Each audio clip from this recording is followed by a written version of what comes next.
Good morning and welcome to Peace Out, where we are all learning together how to peace out.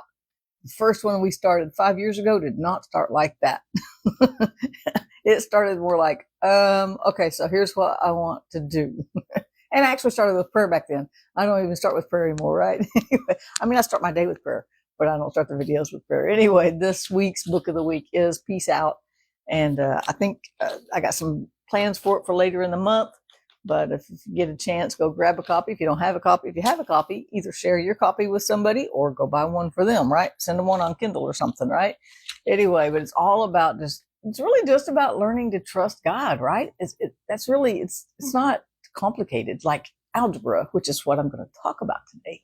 So I was thinking yesterday, and I actually heard Mark Batterson. He has a series called The X Factor, and in his introduction, he made a little tiny, in my opinion, error in the way he explained the X in an equation, and made me start thinking about the X. And people look at an equation, 3 plus X equals 8, and they can't even solve it. That's the most simple linear equation there is, right? It's just simple. All you have to do is got to figure that out a little bit. There's no math involved. You probably know it off the top of your head, right? But the X in there makes the whole equation go, oh my gosh, it's got an X in it. And everybody gets scared. Says, I can't work it. I can't do it. It's algebra. Just because it's algebra. It's not algebra that's scary. It's that little X that's in there. Maybe sometimes it's a Y, sometimes it's a Z. You use any letter because that's the variable. That is the unknown. You have a constant. The 3 is always going to be a 3. The 8 will always be an 8. But that X could be anything. You can put it in any equation. It's the unknown. You don't know what it could be. It's not constant. You can't say, well, X always equals this, or X always equals 10. It's always 10, but because it's not. You don't know what X is going to equal. That's the fear of the unknown. And so I started thinking about that, and I was like, isn't that what we fear more in life? Is that unknown.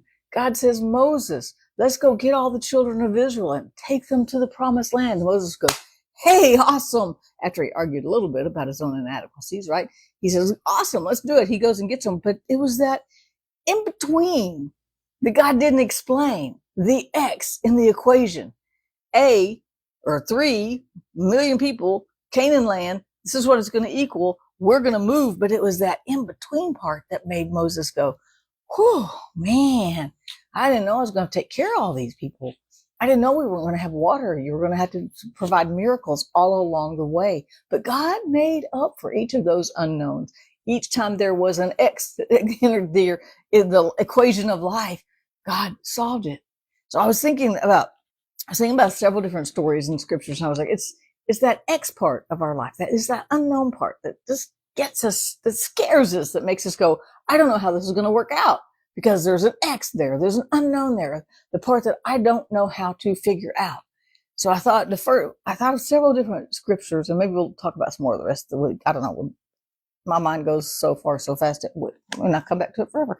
But I thought of the one I finally settled on was Samson, because in Judges chapter 13, God came to his Manoah and his wife and said, you're going to have a son.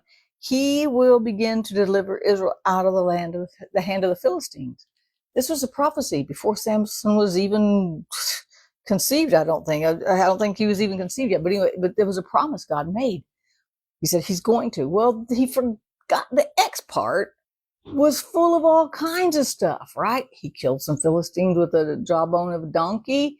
What else did Samson do? He did all kinds of things. But then Delilah, an X, walks into the equation, right? And she distracts him from what he's supposed to do. And he followed that X, that unknown. The unknown part is this in between. He's going to be a mighty warrior. He's going to wipe out a lot of Philistines. But he got distracted by Delilah. And then God must have changed his mind, right? It was that X that caused everybody some problems, the in between from here to there. And then in chapter 16, it says after, the X was the one of the unknowns that became known to us, wasn't known to Samson until it happened. They captured him. They put him in a prison, locked him away, forgotten, poked his eyes out. He can't see, so he can't escape. But in his death, God still fulfilled that prophecy, even though the X was so unknown. It didn't change what God said, right? It did not change what God said at all. I'm sure Joseph, all those years sitting in the prison cell, wondered about this X part, this unknown part. He probably thought he was never going to see his father and brothers again.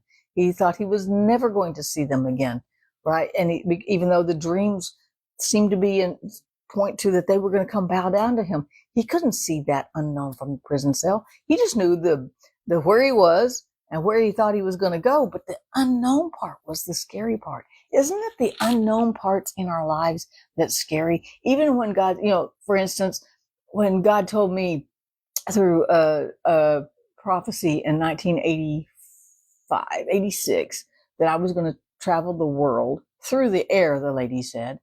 Well, she couldn't describe the internet. We didn't have the internet in the 80s, right? We barely had cell phones. Only rich people had mobile phones, and they were as big as a house, just about, right? And so there was all that X in between. How is that going to happen? How am I going to? I had a passport. I never went. I did go to Jamaica on a mission trip, right? And I did some home missions and stuff, but I never really traveled the world. And now I go weekly to Pakistan and teach by way of Zoom and teach at Life Christian. What's it called? Well, I teach at a school every Friday, and I'm setting up another conference with the leaders on the other side of Pakistan for later, probably in April. But we couldn't see the part that in between was the unknown. And when Chris had his wreck, I was like, well, now I can't go, right? I just can't go. God must have been wrong. So I knew God wasn't wrong. So I put it on the shelf and went, you know what? God's the one that did it, and he's going to watch over it. So I'm just going to sit back and wait. And so the unknown, though, was the scary part.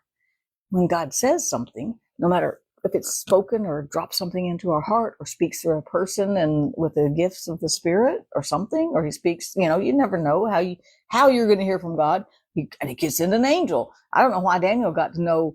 He knew their names and everything, right? But anyway, no matter how God speaks to us, there's this X, okay? Even Jesus told the disciples, my peace I'm leaving with you. He was preparing them for the unknown, for the crucifixion. They didn't see that coming. They thought he was going to set up a physical kingdom. They thought he was going to wipe out the king of the day or the rulers of the day and set up a physical throne and sit on a physical kingdom, and he was going to be there forever. He was going to live forever. They thought that was going to be the miracle, and that was going to be a great miracle in their minds, right? But that wasn't what God had in mind. He was going to allow Jesus to go to the cross for all of us, right? And make that restitution so that we don't have to experience the wrath of God. It was an amazing thing that capitulated everything from eternity that had been planned in eternity into time, and we walked into it. But the in-between was unknown. We didn't understand it. Even with when Chris had his wreck, and I thought, there's no way I can travel the world. This is just not going to happen. And now I look up and I have this kind of ministry going on in Pakistan. I'm going, how did God do that? He knew the internet was going to be there, but that in between, that unknown, that's the scary part. Sitting in a prison cell like Joseph, being taken in by Delilah, by Samson, being out in the wilderness like Moses did. It's the in-between part. It's that unknown part that's scary. So algebra is not scary. God's not scary. What God promises you is not scary. It's the X, the in-between, the unknown part. Because when the disciples saw the crucifixion, they still didn't get it yet. Jesus said, I'm leaving you my peace because I'm preparing you for what you're fixing to walk through. What's fixing to happen is going to be hard. It's going to be difficult. But I'm going to be back. I'll be back in a minute. It'll be okay. But they couldn't see that unknown part. That X was the hard part. And then when he died, they thought all of our dreams are gone. I don't have, we left everything and followed this man because we thought it was going to happen this way. And now he's gone. They had to have been in despair. They were in grief. They were in horror. They were in fear because they thought they were going to be next, because they followed what started to look like maybe a false teaching, because he didn't do it like they thought. That's the stuff that's scary, when it's not going like we thought. But I got good news for you. It's going exactly like God thought. Whatever's going on in your life right now, God already knew. We didn't. That was the X. That's that algebraic fear, the X, right? We can't see this, and we can't even necessarily see the rest of the day. Sometimes we can't see that far, right? We can't see the rest of the week or the rest of our lives or the rest of our, God's already got it laid out. And the unknown is not so scary, because God's going to fill in those blanks. He will give that X, he will give that unknown value, but that doesn't mean it's easy. Joseph didn't have an easy way to fulfill the prophecy in his life. Moses didn't have it easy taking the children of Israel. Samson didn't have it easy fulfilling the prophecy and what God had spoken over his life. Jesus didn't have it easy. Nobody had it easy. They couldn't see the unknowns, but God was working in the stuff they couldn't see, because he will watch over his word, and he will make sure that where it's planted, it grows.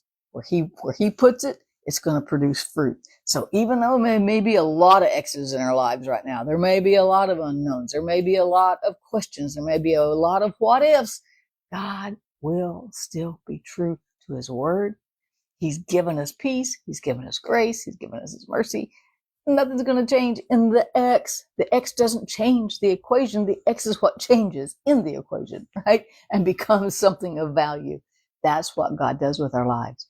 No matter how rough it looks, no matter how dark it looks, no matter how difficult it looks, how confusing it looks, how complex it gets, how crazy it gets, or how much in despair we end up, God still got that unknown, that X covered, and it will have value. When you get to the end of the equation, it will make sense. When you look back and go, whoa, God was in that. What a crazy thing. But he still brought me through whatever your that is, right? And he's not going to change. He's not going to stop doing that in 2025. He did say, I'm going to do this until 2024. When 2025 starts, I'm not going to be in the equation anymore. There's no more deliverance. There's no more healing. There's no more peace. There's no more grace. I'm just done. It all quits. No, he doesn't. We just have to work through those unknown parts. And in those darkest times, those most difficult times, those most confusing times, just keep trusting him, because it will play out just like he planned, because he's got us and he's given us his peace, and we can peace out. So peace out. Have a great day. See you again tomorrow.